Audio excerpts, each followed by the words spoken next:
And he told me that their family lore was that his grandfather started the company with this machine.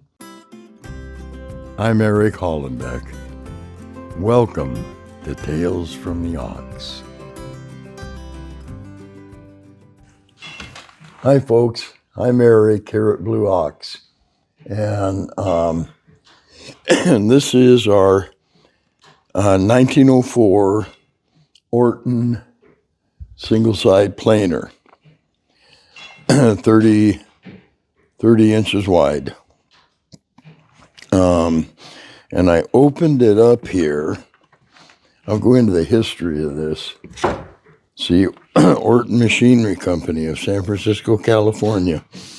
This is one of only 2 tools bin that we have here on the 2 acres that's California made. Yeah, or even West Coast made, for gosh sakes. Oh, up in Washington they had some, the Washington Iron Works. But basically, most all of the heavy cast iron came from back east, because they had the raw material. They had the coal, they had the iron ore, and so all the smelters got built back there. So they're producing the material all the time. So this is a single side planer. Can you come around in here, Ben? You see, this is a square head machine. This is the head spinning around.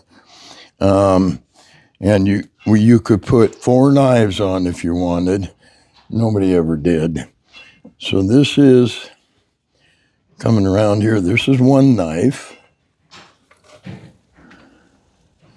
And these are the hold downs. This is what's clamping the knife in through these slotted holes that you see. You put the bolt in at the far end and slide it down, and then the bolt can't come out because the flanges on the bolt head stick in the slots.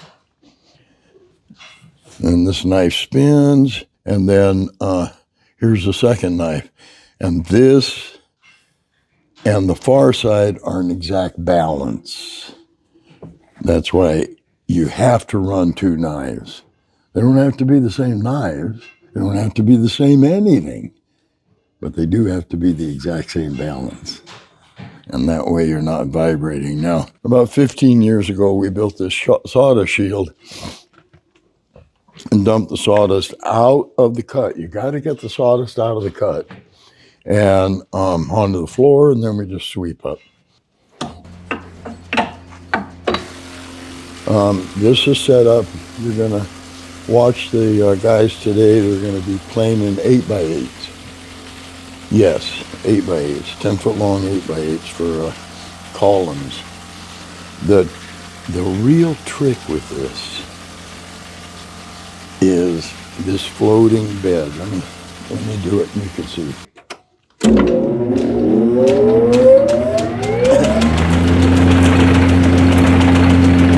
So there it's running, but the bed's not working, nothing's happening yet. I can engage the belt, and there goes the floating cable. And that picks your material up and runs it through.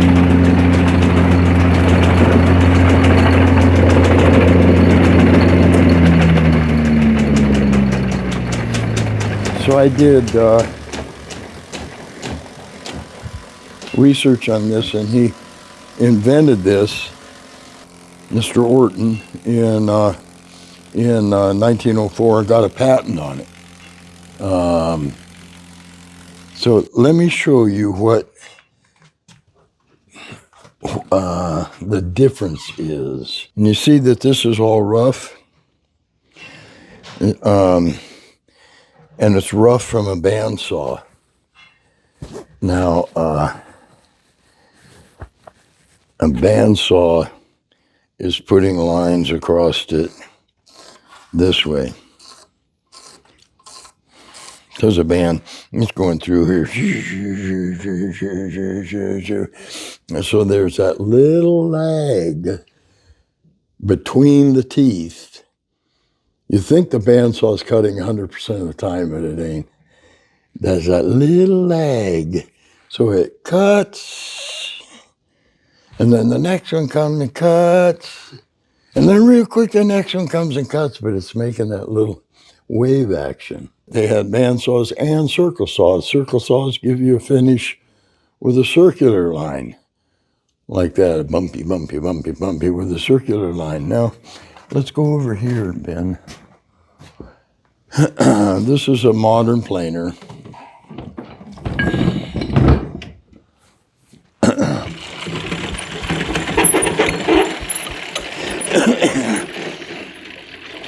Okay. Can you see in here? These are the feed rolls. See them? So you see the feed rolls? I'm wiggling it. Can you see it? Mm-hmm. So you're putting the material in. Those feed rolls are only up a little tiny bit. You're putting the material in, and what the feed rolls are doing is making it so that you're not rubbing with all the friction across this surface here, across the face of the bed. See, rub, rub, rub, rub. You don't want to do that. So the feed rolls make it do smoothly across the feet of the bed. However, we just said, oh, here you can see. Can you see those? I don't know how to put the light right for you. These are the circle marks right here. And you can feel them. Bumpity, bumpity, bumpity. Oh, and here's the bandsaw marks. And you can see them right straight across.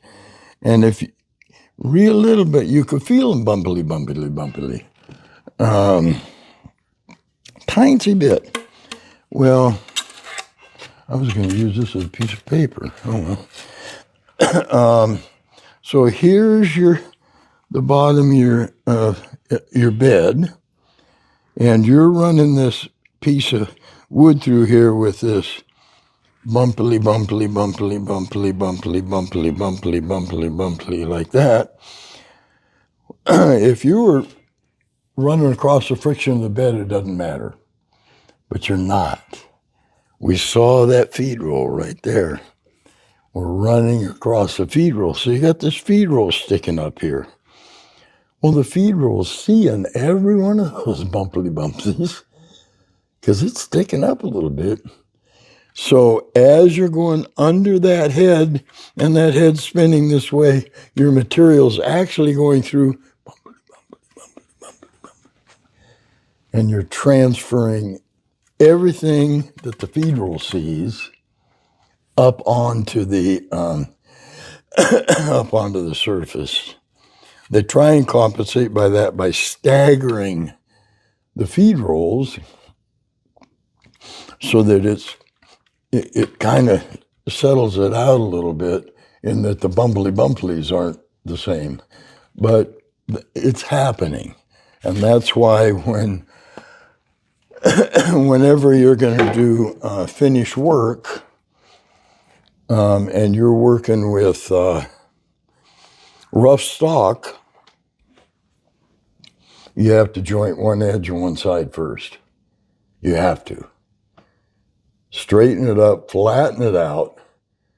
Now you got one flat edge, one edge and one flat face, and then you can run it through, and then you can flip it over and run it through again. And now at least you're transferring almost nothing, almost dead flat to the top head. The Orton doesn't care. The Orton does not care what the underside of the board looks like because it's holding it through the entire way. these floating, the floating table is picking it up. It's not running it over these rolls, making it go up and down. It goes through the same all the way through the whole machine. So you saw the power comes to the arbor, to the blade, and would have been off of a steam engine. I got a big 5-horse 3-phase. So the power's coming in, and it's running around. The power's then transferred, some of the power, from here down to the feed and the bed mechanism. This shaft's running all the time. Here, we can do it again.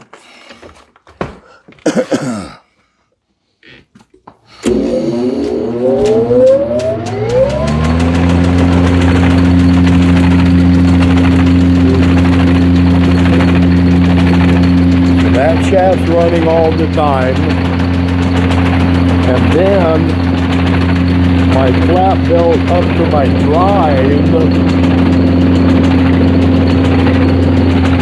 I can engage by engaging the flap belt.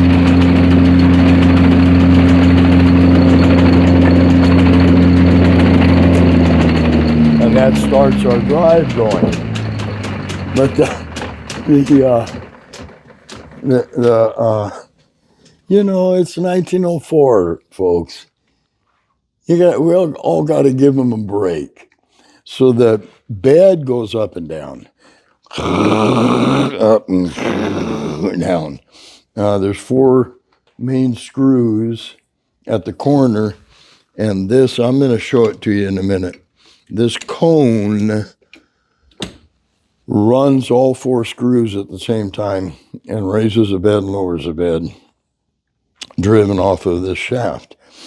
But as it goes up and down, the distance between this pulley and this pulley changes. Now you can go up and down a few inches and see, look at all the places that they gave me. I could still go down just a hair more, but if I get down much more than I am, if I get down here in 10, 11, 12 inches deep, I ain't going to touch. So then what we have to do is remove a piece of the belt. And you do that by pulling the pin and take a piece of, I don't want to do it, but take a piece of the belt out, repin it back again. And but then as you come up, the length changes and gets more. So then that's what all of these are here for, see. In order to, you have to have all this little stash of belts to keep expanding and contracting the belt.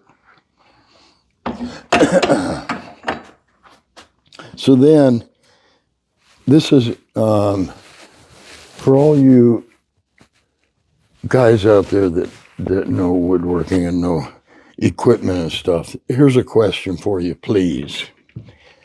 Now, I don't want to change the setting, so I don't want to do it right now. But you saw that this cone is spinning all the time.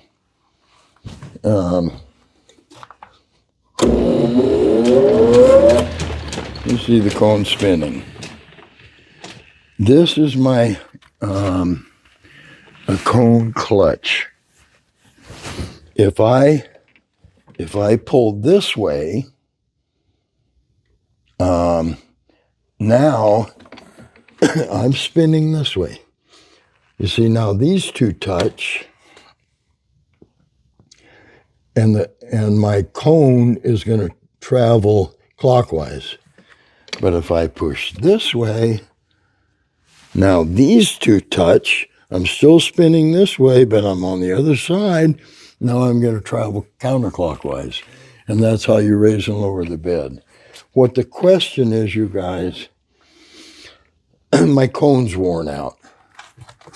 I'm having to take this little red can of, I got it full of plaster of Paris, and throw plaster on there to get a grip to get it to work. What is this? The question is, what's the friction cone made out of? It's a material. It's not wood. I mean, I can make one. I want to make one, but I think wood would last a little bit. But this is not wood, and it's it's not. You see, it's not wood. It's not. It's a composite of something. It's not leather. I don't know, you guys and gals, please. It's an old man asking you. I tried to look it up on the internet, and that was just a lesson in futility for me. I bet you guys and gals could find it on the internet for me. I couldn't. It's a friction cone. It's a friction cone for a flat belt drive system. And yeah. So this is the Orton. Oh, and now can I tell a story or two about the Orton? This is fun. So I got this machine. There's two stories. I got this machine from George Jacobs Millworks. They're long gone, 50 years gone now, out of business. But and they gave it to me. And I brought it up here. It was the very first and only planer we had for years and years and years. And I got it set up and working. And all of a sudden I found out I can plane 12 by 12s with this. I can open up big enough to plane 12 by 12s. Actually, if you were Godzilla, you could plane 12 by 30. Yeah, you wouldn't use a board like that, but you get it. And I went back down to Jacobs, and I told him, oh my gosh, do you know that planer I got from you, that Orton, will open up? I can plane 12 by 12s with it.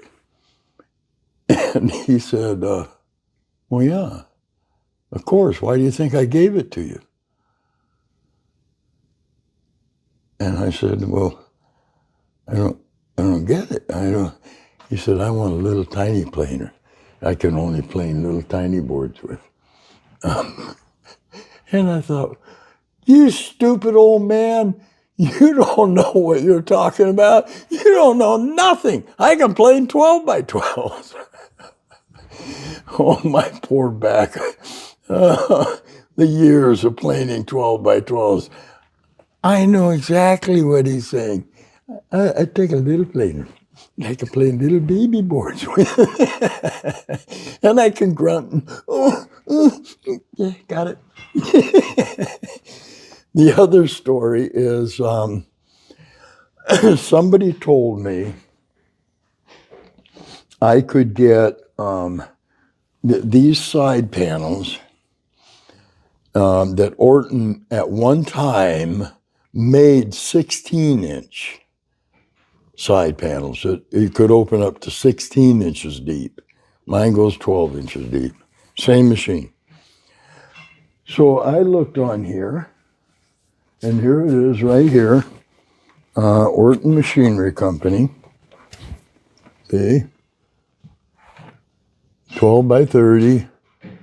San Francisco, all that stuff. So I called them. God, this is 40 years ago. I called them, and this wonderful secretary answers the phone. Orton Machinery Company. I said, hi. I'm Eric from Blue Ox, and I'm up in Eureka, and I have a tool of yours, and I'd like to get some parts for it. No problem at all. What's the serial number? And I said, there is no serial number.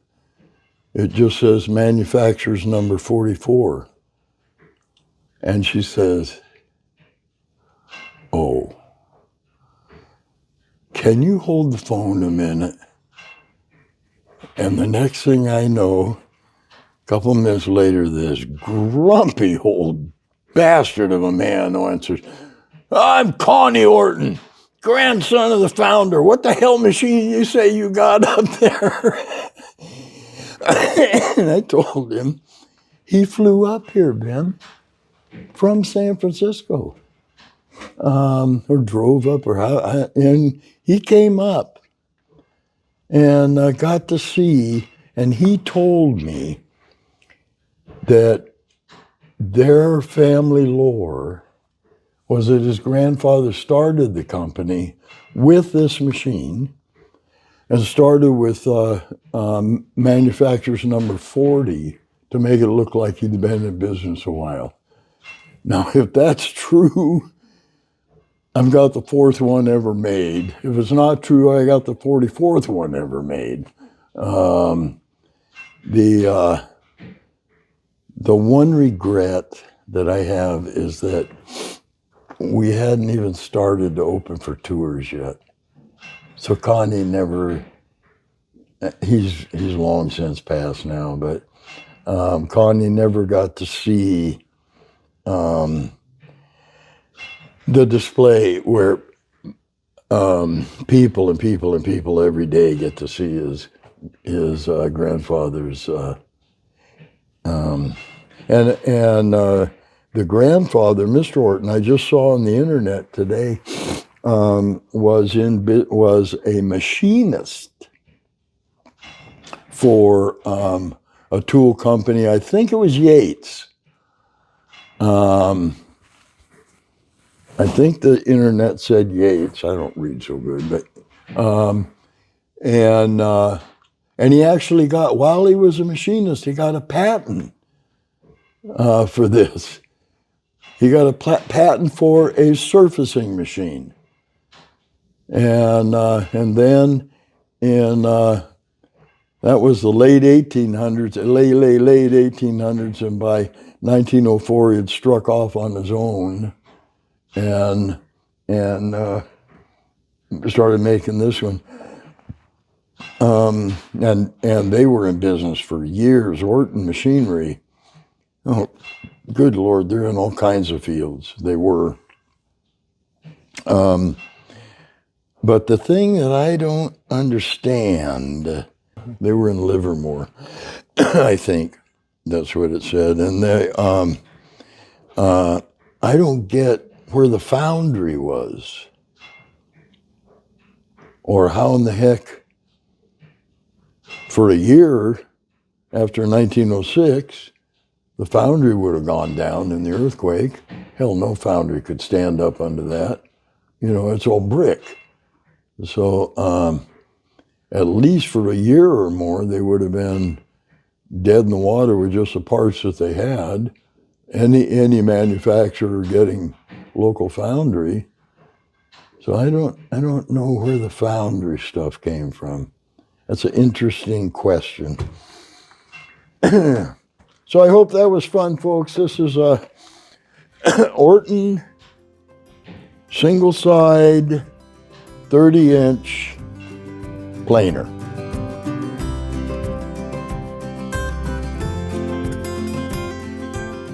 So thanks so much for watching. I hope you enjoyed it. And you can also watch videos here and here.